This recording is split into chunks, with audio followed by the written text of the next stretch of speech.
Of course, you see the object in front of you, and of course, you know what this object is. Just another wavelength of the planet Jupiter. Those of you who thought it was the sun, understandably so. This is an infrared image of the impact sites of the comet Shoemaker-Levy and its fragments. The astounding and remarkable resemblance, including the decay of the debris cloud, resembles the decay of sunspots to a certain degree. And the marks left, the line left along Jupiter are similar to the formations and linear progressions that we see in our very own sun. So if you don't want to call these impact sites, that's fine. But just know this, since we proposed that theory, nothing has arisen that contradicts that theory. There's no physical, mathematical, physics involved that would debunk the asteroid impact theory of sunspots. It would explain the really high magnetism. And when you get a huge magnet in a plasma field, you start drawing in electrons and you set up electron streams and electron collisions and particle collisions and fusion and fission. So the more sunspots you get, the more explosive the sun becomes.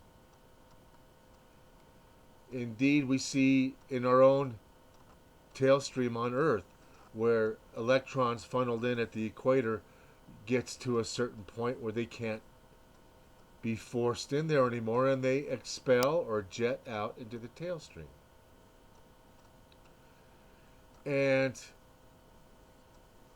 But we will have more on this space weather. This is what I wanted to show you. Upper left hand corner, that's a system that's coming into the United States. And it dried out when it got to California, of course. And it's a big counterclockwise system that we will take a different look at. And you have to remember also that we are tracking low pressure spirals that show up in the United States. This one started over Four Corners and has developed into like a upside down mushroom. And this upside down mushroom was very, very small, covered 2 states, and now covers 3/4 of the United States. It just expanded. But that spiral has grown. It's so powerful, it's drawing moisture from Baja across Mexico and then through northern Texas, and has stolen a lot of water from the northern equatorial belt that's in the Pacific. Soon it will be up in Greenland and will be stealing Atlantic moisture as well. Speaking of Atlantic, look at the very top of the screen. We told you there was a disappearing or missing vortex. We could not find it. We said we'd have to keep looking for it. It would show up, and it did.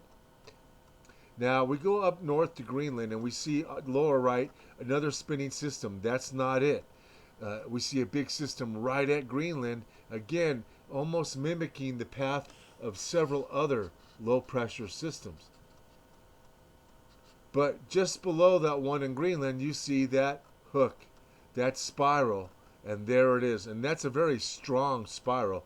It will be drawing moisture and working against the flow of the Atlantic equatorial belt of water, which you can see no longer is a belt and no longer is traversing from right to left. The natural trade wind flow of a spinning Earth is for the equatorial belts to go from right to left as we look down.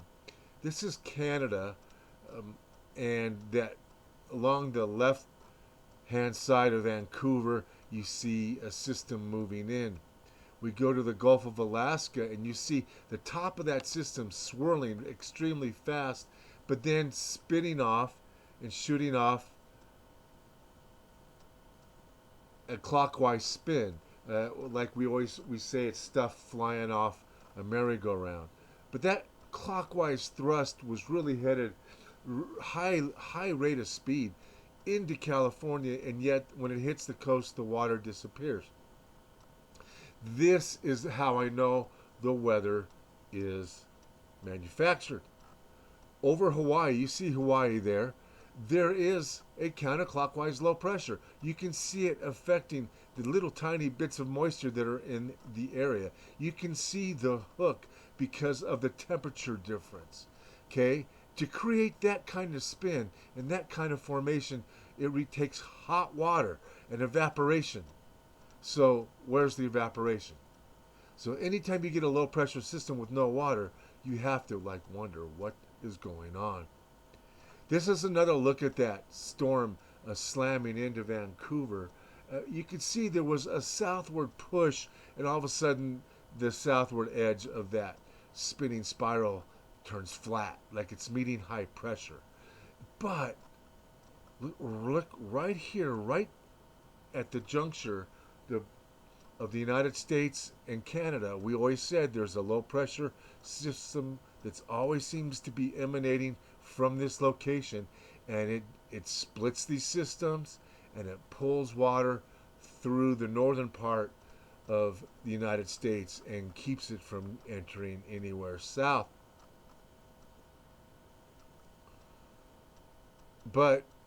And when you look at the top of the screen, you can see that push. It's a southward push, but nowhere is the water entering California. It all of a sudden disappears. From the right to the left, there's water, except where? Over California. Now, this is looking at Australia, that pulsating purple. And the thing of interest here is that hook that we pointed out headed towards the Philippines is pulled into the jet stream. And that's some hot water there going up, and it's going to raise some havoc along the South Japan shores here in about a day. But again, that was a system that popped up, developed a very clear counterclockwise low pressure rotation without the water. But then, of course, the water caught up to it, and now it's a pretty well formed system that is deviating north and will probably follow that jet stream. Also, you notice Australia down there, their low pressure spins clockwise. Ours spins counterclockwise in the northern hemisphere. But you can see it reaching across and pulling water from the southern equatorial belt and pulling it across Australia in a very narrow band, which does almost no good for Australia, which always needs water. And I don't know how you can have an island continent and have no rain. It doesn't make sense to me. That's just the ocean humidity has always created monsoons in nearby mountains or thunderstorms on the hot desert plains. So it's a mystery to me why we can't get any rain in Australia. And their last rain was the one that put out the fire. It was a flood, actually. So we really see bizarre things happening. We see our equatorial belts of water undergoing complete and total changes, from running right to left at the equator to running completely north and south, always at an incredible speed, but mostly due to all of these low pressure systems which seem to be following a same path. It's like they're on a rail. It's like a railroad, and it's switching back and up and down, and it seems like these low pressure systems come down through the southwest head up to the northeast, go up to Greenland, uh, cross over to the coast of Great Britain and Spain. And then, to make matters worse, there's always one off the coast of Africa that starts to look like tropical depression, but really develops a high rate of spin without any water. Those are very powerful in terms of their drawing strength because of their low pressure. To create that kind of low pressure without water is completely defying the laws of climate physics. So somewhere somebody had to introduce extra energy to create that kind of uplift and rotation. And that would be ionosphere heaters. Until next time, be prepared, not scared.